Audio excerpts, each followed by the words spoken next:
Welcome to Fireside History, where the past comes to life. Boudica, vengeance of a warrior queen.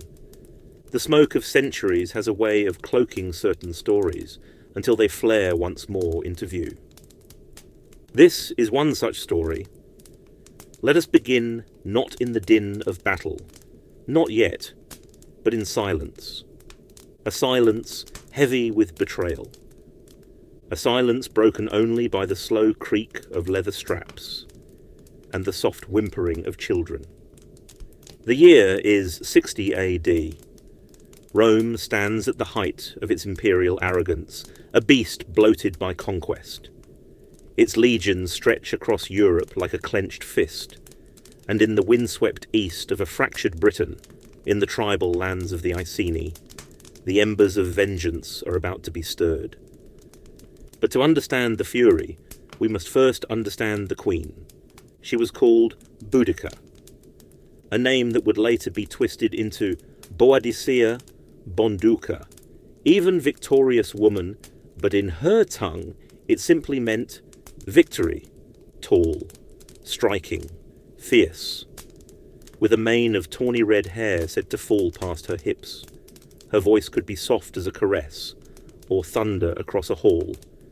She was regal, yes, but there was a fire behind her eyes, a cunning that unsettled even hardened warriors. She wasn't just a queen, she was a symbol, a wife, a mother, a leader, and soon a scourge. Her kingdom, the Iceni, had struck a fragile peace with Rome. Her husband, King Prasutagus, ruled as a client king, allowed autonomy in exchange for loyalty, taxes, and quiet. Rome called it civility. The Iceni called it survival. But Prasutagus had grown old, and Rome does not share power. When he died, likely in his late 50s, he left behind a careful will. His daughters were to inherit his estate, jointly with the Emperor Nero himself. A compromise to safeguard the bloodline, to honour Rome without surrendering to it. But Nero's governors had no interest in compromise. It began with parchment, not a sword, not a battle cry, just ink on calfskin, carried in a scroll case embossed with the imperial seal. The messenger rode hard into Iceni lands, flanked by Roman cavalry. His red cloak snapped in the wind like a flag of conquest. He did not bow. He did not wait for an audience. He demanded it. Queen Boudica sat in the stone hall of her ancestors, a narrow crown of bronze resting on her brow. Her two daughters stood nearby, tall, graceful, barely past girlhood. Her people lined the edges of the hall, silent, watchful. The Roman scroll was handed to her with smug detachment. She read it once, then again. It was not a message, it was a declaration. The will of her husband, King Prasutagus, legally binding under Roman law, witnessed and sealed, was to be nullified. His lands, his wealth, his legacy, all were to be seized by the empire. His daughters, his rightful heirs, were to be disinherited. The reason? Because they were women, because they were Britons, because Rome could. She stood slowly. Her voice was low at first, calm, composed, dangerously quiet. My husband honoured your emperor in death, and this is how Rome honours him in return? The governor, Decianus Catus, a narrow-eyed man with a sneer carved into his face, didn't reply. He simply nodded to his guards, and then the room exploded into chaos. Boudica reached for the arm of her eldest daughter, too late. A soldier grabbed her by the hair and wrenched her back. Two more seized the queen. She struggled, spitting curses in her native tongue, her bronze torque snapping from her neck. You dare this under my roof? In front of my people, she roared. But the soldiers did not answer. They dragged her outside. The sky was low and grey, a bruised dome over the Iceni stronghold. A crowd began to gather. Elders, warriors, Mothers clutching their children, they watched in stunned silence as the queen of the Iceni, their queen, was stripped to the waist, exposed and tied to a post. The flogging began without ceremony. Each lash tore skin from flesh. Each crack of the whip echoed across the valley. And still, Boudica did not scream. Her face bled, her back split open in red ribbons. But she bit down on her own tongue until blood ran from her mouth. She would not give them the pleasure of hearing her cries, but the true horror had only just begun. While the queen bled into the dirt, her daughters were dragged from the hall. They were thrown to the ground before the governor, who sat like a bored magistrate watching livestock. What followed was not punishment, it was violation, systematic, ritualized, rape. The girls screamed. One tried to bite her attacker and had her face slammed into the mud until her nose shattered. The other went silent, paralyzed in fear, until the silence broke with sobs that would not stop. The crowd looked on, helpless. To intervene was to invite slaughter. Roman steel ringed the perimeter. This was not justice. It was a message. This is what happens when you forget who rules. This is what Rome does to queens who imagine they are sovereign. By the time they were finished, the governor stood and wiped his hands with a perfumed cloth. "The matter of inheritance," he muttered, "is resolved." And just like that, they rode away. The dust settled. The crowd dispersed in stunned, shameful silence. And Boudica, naked, broken, silently weeping, gathered her daughters, shaking, broken, bloodied, into her arms. Their small hands clutched at her torn robes, their faces wet with tears, and things far worse. Boudica held them as a mother, but something inside her had already changed. Grief was there, yes, vast and choking, but beyond it something deeper, older, elemental. A silence so total it howled. She could not speak. There were no words in any tongue for the kind of wound Rome had carved into her soul. She felt herself splitting in two, the woman who had loved and the woman who would now burn. In that moment her heart didn't just break, it hardened to stone. The queen died on that blood-soaked earth. What rose in her place was something Rome could not comprehend, a storm in flesh. A mother who would answer cruelty, not with pleas, but with fire and with blood. That day she did not scream. She did not curse the gods. She knelt in the sacred grove, smeared in blood and dirt, and whispered to the wind. "Andraste, I offer you pain. I offer you shame. I offer you rage. In return, give me war." And in the wind, Andraste, Celtic goddess of war, vengeance and righteous fury, answered. In the sacred groves of her ancestors, Boudica met with chieftains, druids, seers. Fires were lit. Oaths were spoken in blood. Across the eastern lands, messages travelled swiftly, no longer whispers, but rallying cries. Tribes who had once warred with each other now gathered under a single banner. Trinovantes, Catuvelauni, Cornovi. Names lost to the modern ear, but in those days they meant armies. And in the centre stood a woman clothed not in silk, but in iron, and she rode upon a chariot. Her war chariot was unlike anything Rome had ever seen. No mere vehicle, this was a weapon forged in fury. Pulled by two snickering black horses, its frame was carved from dark ashwood, reinforced with bronze plating that caught the sun like fire. But its most terrifying feature were the scythe blades mounted to each wheel. Curved, wickedly sharp things, designed not just to maim, but to mutilate. As the chariot thundered into battle, these spinning blades sliced through enemy ranks like wind, through tall grass, severing limbs, gutting horses, and leaving a trail of ruin in their wake. Atop the platform, Boudica stood tall, her long red hair streaming like a banner, her eyes fixed on the slaughter ahead. Not a queen in retreat, but a goddess of vengeance, riding to war on wheels of death. The first target was Camulodunum, the Roman colonial capital in Britannia, a smug outpost of marble villas, fat with tribute and vice, its streets lined with statues of Nero, its forum echoing with Latin mockery of the local tribes. And then came the sound that would haunt survivors for the rest of their days. The war horns, low and terrible, like the bellow of ancient gods returning from exile. Then came the thunder of hooves, the clatter of wheels, the high, keening shriek of women calling for blood. From the tree line, Boudica's chariots burst into the open, blades mounted to their wheels slicing through grass like razors.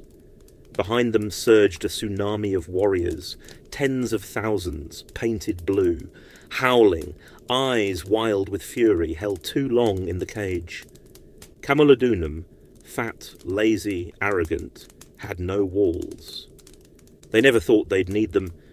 The Roman veterans left to defend the colony were old men, wounded pensioners promised land in return for service. Their swords rusted, their reflexes dulled. They saw the cloud of death rushing toward them and barely had time to sound the alarm. The first impact was merciless. Chariots carved through the outer villas, crushing columns, tearing through merchant gardens, cutting down civilians too slow to flee. Fire arrows rained onto thatched roofs and fine timber eaves. Smoke poured into the morning sky like a sacrificial offering. Then came the foot soldiers, screaming, roaring, weeping, some of them as they tore into the homes of their former masters. Women stabbed Roman matrons through silk gowns. Boys crushed statues of Nero with stones and iron clubs. Druids spat curses as they set flame to the temples, their mouths thick with ash and old magic. In the marketplace, Roman merchants were slaughtered where they stood, throats cut over grain sacks, their blood soaking into the stones of a city that had never belonged to them. A magistrate was dragged from his villa by his ankles, kicking and flailing, his purple-trimmed robe torn to ribbons. They boiled him alive in his own bathhouse. A priest of Jupiter tried to take sanctuary behind his altar, only for Boudica's warriors to rip it down, crush his skull with it and torch the shrine with his body inside. The Roman civilians ran, but the roads offered no escape. Carts overturned, oxen bucked and screamed, children wailed for their mothers, only to be trampled in the crush. Those who reached the temple of Claudius thought they were safe, the largest structure in the city. Stone walls, strong doors. They barred them shut and prayed to the dead emperor whose statue loomed above. Boudica arrived an hour later. Calm now, deadly cold. She walked through the wreckage of Camulodunum like a queen inspecting a battlefield. Her chariot pulled up before the temple steps. She stood tall, blood-streaked, wind-whipped, divine. "Let them hide behind their gods," she said. "We will burn both." The temple was surrounded. Oil was poured at the base of its walls. Wood, carts, wine barrels, anything flammable was stacked high. Then a flaming torch was tossed on. The fire caught slow, then roared to life. Smoke billowed through the stone cracks. Screams echoed from within. Men clawing at the doors, clawing at each other. They had made their sanctuary a tomb, statues cracked, marble split in the heat. The bronze likeness of Claudius collapsed with a groan and was swallowed in flame. By nightfall, Camulodunum was no more. Only cinders and corpses, and the sickening sweet stink of imperial decay. And Boudica? She stood on the temple steps, silhouetted by the fire behind her. "One city," she whispered, "for every lash, for every scream, for every lie." Next, Londinium. The smoke rose so thick it blotted out the sun. From the ashes, her army marched west. But the path of vengeance is never straight, and Rome does not sleep. Governor Gaius Suetonius Paulinus was no bureaucrat. He was a hardened general, ruthless, experienced, and cunning. At the time of the uprising, he had been campaigning in the far west of Britannia, cracking down on Druidic resistance in Mona, modern-day Anglesey. He received word of Camulodunum's fall like a knife to the gut. But he did not panic. He turned his legions around. At breakneck pace he rode east, knowing that his real target wasn't the city, it was the woman. Boudica, meanwhile, advanced on Londinium, a new city, still finding its shape, built not from conquest, but from commerce. It nestled on the northern bank of the Thames, a patchwork of timber and stone, warehouses and villas, with the smell of fish, clay, and wet wood thick in the air. Its bridge, a feat of Roman engineering, spanned the river like a promise. Trade would flow. Peace would prosper. Britannia was tamed. At dawn, the fog would roll in from the water, curling around the rooftops like a soft grey blanket. Roman merchants drank watered wine on balconies overlooking the port. Children played in dusty lanes, beside imported olive trees that struggled in the British soil.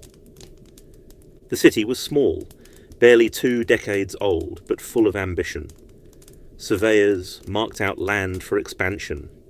Mosaics were laid, baths heated. Bureaucrats whispered of Londinium becoming the new capital of Roman Britain, and for a time it seemed possible, until the first refugees arrived. They came on foot, exhausted, filthy, bleeding, survivors from Camulodunum, faces blistered from fire, eyes glassy with trauma. They brought no possessions, only terror. They spoke of a red-haired queen in a chariot of blades, of temples burning, of old gods rising, of Roman heads mounted on pikes. Londinium, soft, young, confident, shook. Governor Suetonius had just arrived, his legion still weary from forced marches. He took one look at the numbers, at the walls, or lack thereof, and made his decision. He would not defend the city. There was no time to fortify, no reinforcements on the way. Londinium would be abandoned. A cold decree went out. Evacuate. Now. The wealthy packed their carts. Officials scrambled for ledgers and coin. Ships clogged the docks. Streets overflowed as families fought for places, horses, scraps of food. The young and able fled. The poor, the sick, the old, the slaves remained. They had nowhere to run, and nowhere to hide. Then came the smoke, a thin grey line on the horizon at first, then thicker, blacker, choking, then the rumble, hooves, iron wheels, war cries that sounded less like language and more like a curse. Boudica had come. Her warriors poured over the ridge like a tidal wave of rage. Not a disciplined march, but a stampede. They entered Londinium without resistance. The bridge was taken in minutes, the port seized, the gates thrown open or smashed, doors splintered, curtains torn, cries rose, then were silenced. The sacking began. Not looting, not occupation, eradication. Shops were gutted, warehouses torched, granaries burst open and set alight, their wheat turning to blackened ash. A Roman noble was crucified on his own garden archway, his wife forced to watch as they impaled her servants. A teacher tried to shield his pupils behind a locked door. They were burned alive when warriors set the building alight and sang hymns to Andraste outside. No one was spared, not by gender, not by age. Women were dragged into the streets, their fine stolas ripped from their backs. Children were hurled into flames. Slaves who dared to speak Latin were butchered alongside their masters. The fury was absolute. In the forum, Boudica herself rode through the carnage, silent, regal, smoke curling through her copper hair. She did not laugh, she did not cry, she watched, for every scream, for every wall that crumbled, for every Roman who fell to their knees, begging mercy. She saw justice. The temples of Jupiter and Mars were gutted, altars smashed, statues defaced. Gold was melted down and poured into the mouths of Roman corpses, tribute reclaimed. A cohort of clerks tried to take shelter in the tax office, huddled behind stone columns with scrolls clutched to their chests. They were dragged into the square, stripped and beheaded one by one, their blood turning tax ledgers to red pulp. And then came the final act. The torching. Every building, every storehouse, every villa. Fire raced through the city like a living thing, drawn by the wind, fed by timber and oil. The bridge collapsed under the heat. The wharf crumbled into the river. The very soil of Londinium ran hot and black with ash. By nightfall the city was gone. Not conquered, not occupied, erased. Boudica stood amidst the inferno, her daughters at her side, their hands smeared with soot and vengeance. Behind them, the flames consumed the dreams of empire, and in the silence that followed, you could almost hear it. The echo of a lash, the scream of a child, the shattering of Rome's illusion of control. And somewhere beyond the river, a raven took flight, its wings glistening with soot, carrying the message. Londinium had fallen, and men, women, children, if they bore Roman clothes, spoke Roman words, lived Roman lives, they died Roman deaths. The Thames ran black with soot and red with blood. And still, for Boudica, for what had been done to her and to her daughters, it wasn't enough. She turned north to Verulamium, another Romanized settlement, and once more her vengeance fell like lightning. Verulamium was a town of pride, less ostentatious than Londinium, but older, wiser, and Roman to the bone. Set amongst green rolling hills and sacred groves, it had once been a settlement of the Catuvelloni, proud Britons with deep tribal roots. But over time, under pressure and profit, they had Romanized. The timber walls came down, stone baths went up, Latin replaced native tongues in the market squares. Tiled roofs and frescoed villas lined neatly gridded streets. The town boasted a basilica, a forum, a shrine to Emperor Claudius. Its elite walked in togas. Its shops sold imported silks and olives. The native past, the druids, the groves, the gods, had been pushed aside. In its place, civility. But civility meant collaboration. And Boudica had no mercy for collaborators. The survivors of Londinium had barely begun to scatter when her warbands set their eyes west. A 3-day march, chariots riding high on vengeance, warriors drunk on fire and blood. Word reached Verulamium quickly, but the response was slow. They believed they would be spared.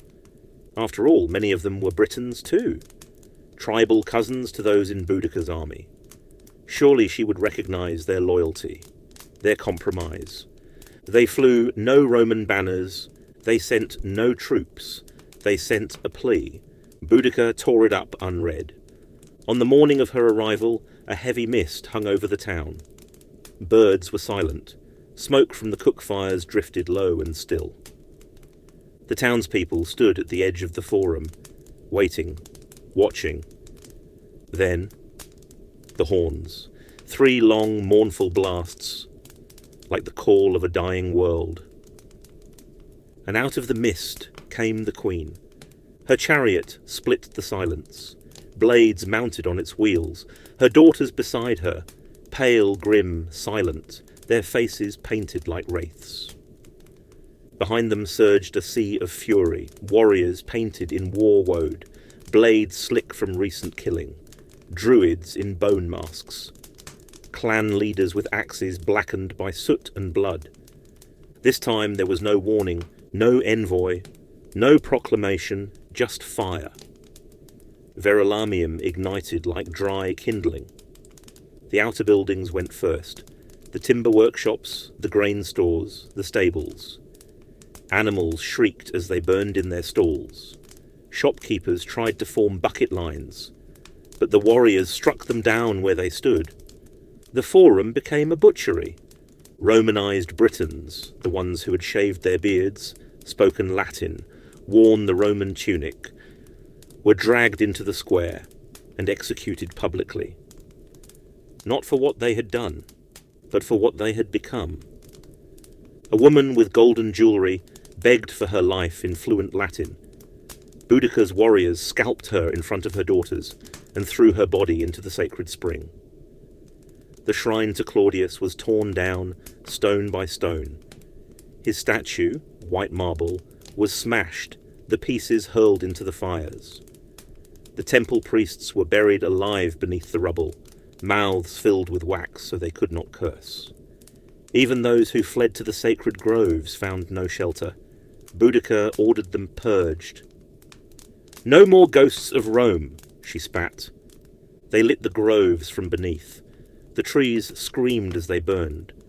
And when it was done, when Verulamium was no longer a town, but a smouldering graveyard, Boudica stood atop the central altar stone, surrounded by ash, bodies, and ruin.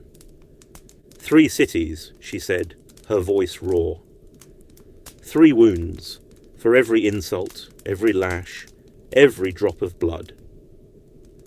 Behind her, a warrior held up the broken neck of a Roman amphora, once filled with wine. Now it poured blood, and somewhere in the distance a raven called. But the sound was drowned by the wind, a wind that carried smoke and sorrow west, toward the ears of Suetonius Paulinus, toward the place where war would end, where vengeance would meet steel, where the Queen's final reckoning would be written in the blood of tens of thousands. The time for fire had ended. Now came the sword. By now the death toll was tens of thousands, and Rome trembled. But in the smoke of victory, a shadow loomed. Suetonius had regrouped, not with a city's worth of guards, but with hardened legionaries, men who had fought Gauls, Germans, Parthians, not farmers, not merchants, killers. The Queen had fire, he had formation, and somewhere, in the rolling hills of the Midlands, the final confrontation would be decided. The road north twisted through open country, dry, sun-baked soil under heavy hooves. Dust clung to everything, to the leather of the chariots, to the bronze tips of spears, to the faces of warriors too exhausted to speak, too wild with triumph to care. They had slaughtered Romans in 3 cities, burned imperial statues to molten ruin, humiliated an empire with nothing but tribal steel and ancient wrath. And yet Boudica's jaw was tight, because she knew what was coming. Victory, real, lasting victory, was not measured in smoke and blood. It was measured in the one thing her rebellion had not yet broken. A Roman legion, and Governor Suetonius had 2 of them. They were marching now, iron thunder on the horizon, battle-hardened, shielded, disciplined, while her warriors danced in triumph and daubed their cheeks with the blood of Roman merchants. His men were sharpening their pilum, their short swords, their minds. The reckoning would not wait. Boudica gathered her war council near a sacred grove where the last trees had not yet been felled for Roman roads. The scent of pine sap and burnt animal fat lingered in the air, a recent sacrifice to Andraste, their war goddess. The circle of leaders was wide, chiefs of many tribes. Most had never fought beside one another before this campaign, and now their blood was up. Some demanded more fire, others more caution. Boudica let them argue. Then she rose. No throne, no dais. Just her standing barefoot in the dirt, hair loose, wild as her fury. She lifted her voice, not as a queen issuing orders, but as a woman whispering vengeance into the hearts of men. You have seen what Rome does to those who kneel. They lash queens, they rape daughters, they take what we build and raise foreign stones in its place. They call us savages, yet it is they who burn our groves, who crush our laws beneath their sandals, who tax our widows and crucify our sons. I do not want peace. I want them to bleed. And if we die, let it be with flames at our backs and our gods watching. They cheered, every man, every woman. And so it was decided. They would meet the Romans head on. One final stand. But here, in the quiet hours before battle, the cracks began to show. Her army was massive, perhaps 100,000 strong, maybe more. But it was a mob, not a machine. Families had joined the march, entire clans in ox-drawn carts, children and elders alike. They came to witness the final blow, to see Rome humbled once and for all. They brought food, wine, banners, even musicians. It felt like a festival. But battle is not theatre, and Rome had no music. Suetonius had chosen the field well, a narrow defile with a dense forest at his back and open flatlands before him. The terrain funneled Boudica's numbers into a killing ground. Behind him, the trees formed a natural wall.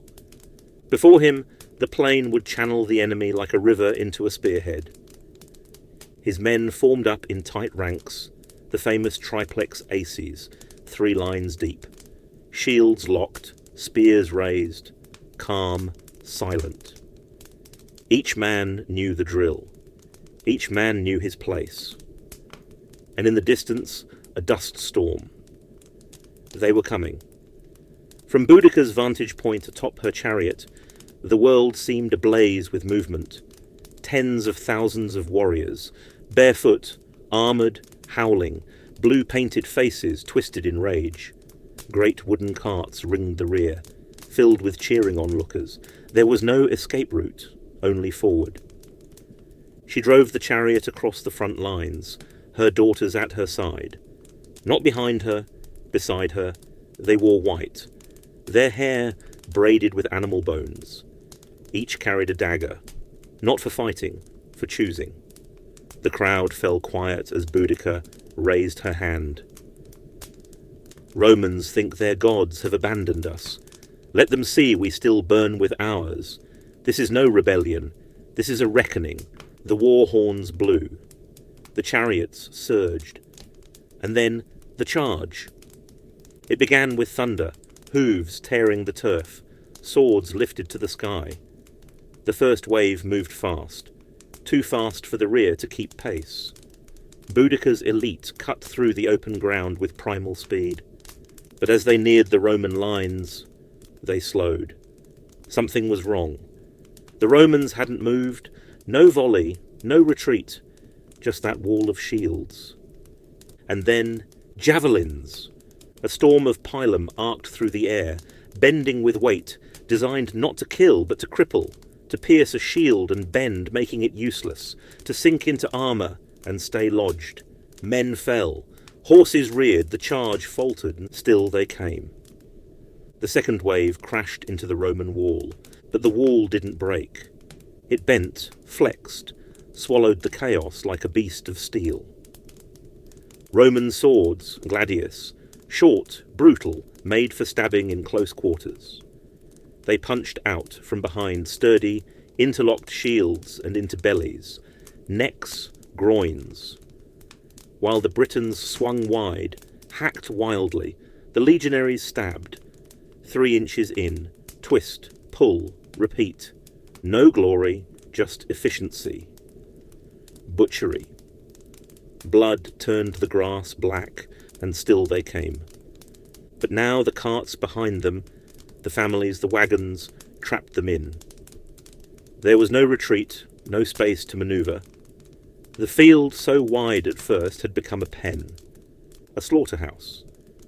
From her chariot, Boudica saw it unfold, not all at once, but in slow creeping horror.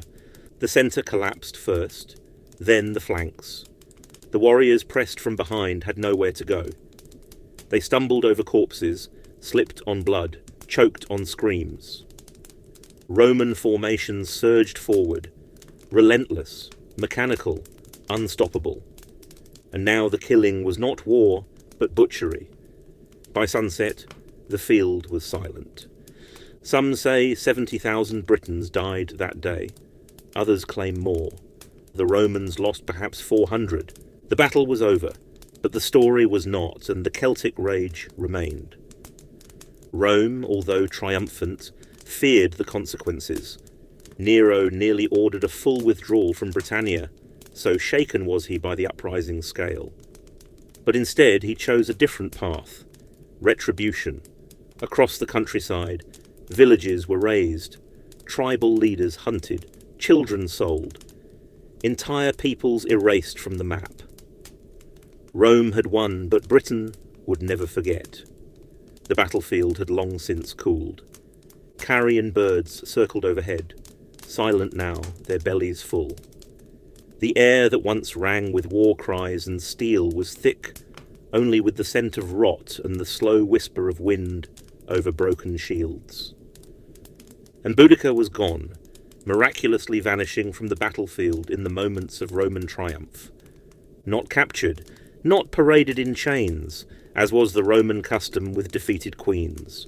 No humiliating march through the forum, no coins struck with her face beneath a boot. Only absence, and rumour. Some said she took her own life.